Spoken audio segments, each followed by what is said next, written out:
Actor Ravi Mohan சாரோட அடுத்த படமான கராத்தே பாபு படத்தோட டீசர் ரிலீஸ் ஆயிருக்கு. டீசரை பார்க்கும்போதே தெரியுது இது ஒரு பொலிட்டிக்கல் டிராமா கலந்த ஆக்ஷன் படம்னு.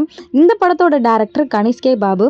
இவர் இதுக்கு முன்னாடி என்ன படம் எடுத்திருக்காருன்னு கேட்டிங்கன்னா ஆச்சரியப்பட்டு போயிடுவீங்க. இவர் தாங்க டாடா படத்தோட டைரக்டர். டாடா வந்துட்டு ஒரு ஃபீல் குட் மூவி. அப்படி இந்த படத்தை பார்த்தீங்கன்னா ஆப்போசிட்டில் இருக்குது. ரத்தம் தெரிக்கிற ஆக்ஷன் படமாக எடுத்திருக்காரு. இதில் பார்த்தீங்கன்னா ரவிமோகன் சார் வந்துட்டு 2 கேரக்டரில் வந்து நடிச்சிருக்காங்க. ஒரு கேரக்டர் பார்த்தீங்கன்னா அரசியல்வாதி, இன்னொரு கேரக்டர் பார்த்தீங்கன்னா கைதி. கைதி கேரக்டர் வந்துட்டு சூப்பராக இருந்துச்சு. ரவிமோகன் சாருக்கு நிச்சயமாக ஒரு கம்பேக்காக இருக்கும் நம்பலாம். டைரக்டர் ரத்னகுமார் சார் தான் வந்துட்டு இதில் டைலாக் எழுதியிருக்காரு. டீசரில் வர டைலாக் எல்லாமே இம்பாக்ட்ஃபுல்லாக இருந்துச்சு. இந்த படத்தில் பார்த்தீங்கன்னா வில்லனா சக்தி வாசுதேவன் நடிச்சிருக்காரு. இந்த படத்தில் அப்புறம் வந்துட்டு யூடியூபர்ஸான நகைச்சுவைகள் சேனல் டீம்ஸ் வந்துட்டு நடிச்சிருக்காங்க. இது டீசர் கட்டில் வந்திருக்கு. இந்த படத்தில் பார்த்தீங்கன்னா சாம் சிஎஸ் வந்துட்டு மியூசிக் போட்டிருக்காரு. டீசரை வர பிஜிஎம் எல்லாம் பயங்கரமாக இருந்துச்சு. இந்த படம் சம்மருக்கு ரிலீஸ் ஆகும்னு சொல்லியிருக்காங்க. எலெக்ஷன் முன்னாடி ரிலீஸ் ஆகும்னு நினைக்கிறேன்.